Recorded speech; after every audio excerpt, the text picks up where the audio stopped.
Okay, switching gears now and focusing on the next big segment. We're going to preview the FA Cup final, Manchester City against Man United, coming up on Saturday, June 3rd at Wembley Stadium. Lads, first ever Manchester derby in FA Cup final history. Interesting facts, the FA Cup trophy has already been engraved with Manchester at the start of it for this year's winner, and they're going to finish it off with either the blue or the red half of Manchester, City or United, put on the trophy after Saturday's final at Wembley. So obviously all the motivation going into this one, Nick, is United trying to deny City the chance of winning the treble to equal their incredible feat from 99.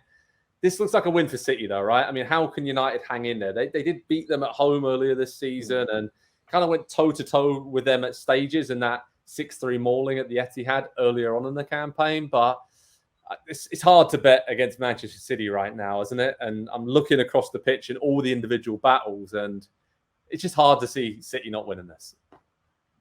Is it, though? I mean, yes. Okay. Look, when you're looking at that sort of one-game final, and you're this 90 minutes that will separate them, and the animosity that comes in a derby, I'm with you in that Manchester City is the better team. Don't get me wrong. But I look at the sort of game changers that are out there. If we're talking about a typical counterattack game we can, if we're talking about a healthy Casemiro, if we're talking about a relatively healthy Rafael Varane. Now, I know that there not be a Lisandro Martinez, but frankly, I think Victor Lindelof's a little underrated and can put in a shift here. So there are singular matchup battles that worry me for Manchester United out wide in particular. But in terms of is there more than a puncher's chance? I think absolutely. I do favor Man City to come out on top. I bet the engraver, because he has to do less work. Obviously, he's very concerned with the amount of work he has to do, and City is a shorter word. But I don't feel as comfortable as I'd like to. I feel more comfortable with City potentially traveling a great ways to win the Champions League than I do to say that it's that there's certainty that they're going to win this one. Andy, what do you think United's best chance of success is there? Is it to sit back and be, counter-attacking, or do they actually go at City and use all their great attacking weapons, Rashford, Bruno, Anthony, and others, to try and catch City out a little bit? Because it's almost seemed like they have the ability to do that in their games against them this season. It's kind of like Nick mentioned it there, one-off game, one-off final. Can United afford to just sit back and let City have the ball and really hurt them, or it's really going to be a tough balancing act for Erik ten Hag? But great that they're in this situation, already winning the League Cup, finishing in the top 4 in his first season in charge. It's actually a lot of positive vibes around Man United heading into this game. Yeah, I think they're going to have to defend and maybe not sit in super deep, but this City team, they're really good on the counter. I don't know if you know this, guys. Erling Haaland, pretty good goal scorer. A lot of easy goals set up by this team, just playing balls in behind. They're really good in transition.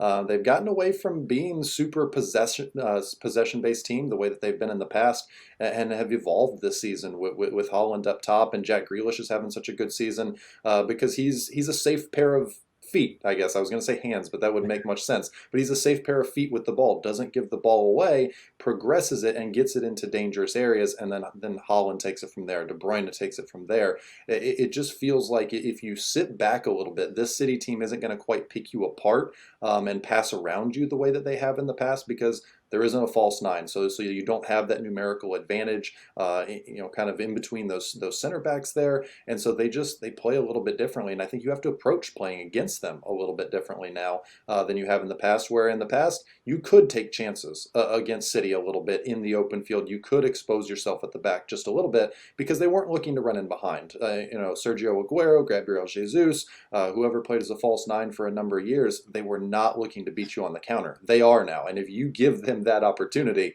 we've seen what this big Norwegian guy is going to do to you. And so I think they have to be very, very safe in this game. I think they can make it a little bit of an ugly game, and I think they can keep themselves in it until pretty late on.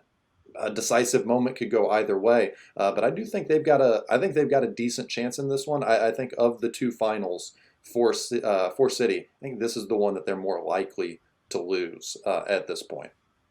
Nick, you mentioned some of the battles out wide that were intriguing, and maybe Man United have a slight edge on it. I mean, what do you think some of the key battles are going to be then when you look at head-to-head some of these superstar players who obviously know each other very well from Manchester. But everywhere you look, right, there's just great individual battles.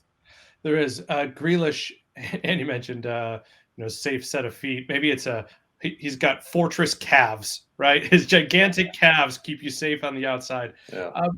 It is that, and it's how Grealish or Foden combine with those players inside. One of the sneaky things, I saw someone putting Gundogan in their team of the year for the Premier League, and I thought that was pretty interesting because of the way he has mimicked some of what De Bruyne does on maybe a poor man's De Bruyne level. The way they combine, the way they pull players, the way that they force center backs, they make it more complicated for a center back, not quite Varane, although it's more complicated for any center back, but they make it more difficult for these guys to read what's going on around them.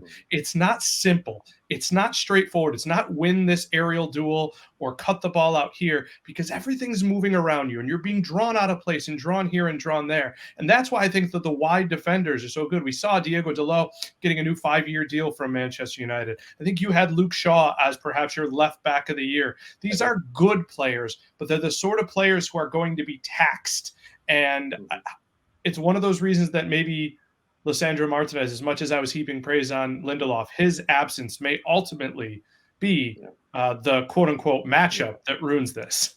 Yeah, those wide defenders, they might win the first 20 battles of this game. The 21st one might be the important and the decide. Like, it's just City continue to come in waves and waves and waves and just never seem to relent. And so that kind of pressure, that's a good point there, Nick, that they might eventually succumb to that. But I think United hold on and keep it a game for most of, if not all, of 90 minutes. Yeah, I mean, you're saying that, and it's like, if they start with Grealish and Mahrez out wide, then they can just roll in Foden and Bernardo Silva, or Cole Palmer's been playing really well. He might get a. There's just Alvarez could come in, and it's just so many great players there that you have to worry about if you're Manchester United, that you just don't know what they're going to do from one moment to the next. So the unpredictability of the City attack and even the lineup they might be facing, I think is pretty worrying if you're Erik ten Hag to prepare for this. Obviously in midfield, Casemiro against Kevin De Bruyne, that'll be a great battle. Bruno Fernandes against Rodri, I think sparks will really fly in that one to try and control the tempo of the game. Really looking forward to if Rashford is playing out on the left, what is Pep going to do there? Is John Stones going to be in that hybrid role covering that space, or is it going to be a Kyle Walker to get that recovery speed that we know he has? And he's did really well against Vinicius Jr. Against Real Madrid in recent weeks. And obviously, Haaland, can you stop him? Rafael Varane's going to be tasked with doing that. He's got a lot of experience, but it seems like this is going to be a big occasion once again for Erling Haaland. Nick, prediction time. Who's going to win the FA Cup, Manchester United or Man City? And do you think the Engraver's going to be happy with the outcome? Yeah, the Engraver is going to have to do just a little bit less work. Those two crucial letters less. Man City 3-1. 3-1. Andy, agree with that? I do think City take it in the end, but I think it's going to be a little closer than that. I might even say 1-0 with a late goal. I will give you another prediction, though. You mentioned Rodri versus Bruno there.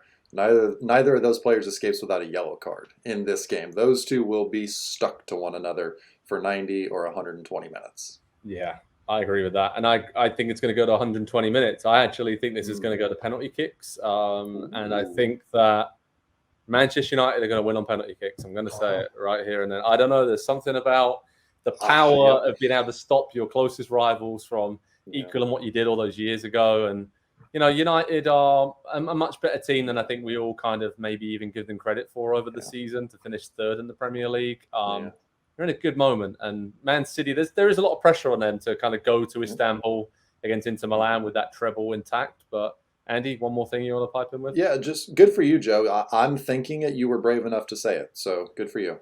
Let's see how brave or perhaps silly that opinion was in a few days from now. But head over to Pro Soccer Talk on NBCSports.com for all the latest on the FA Cup final, how to watch information, video highlights, analysis, reaction, and a lot more from Wembley.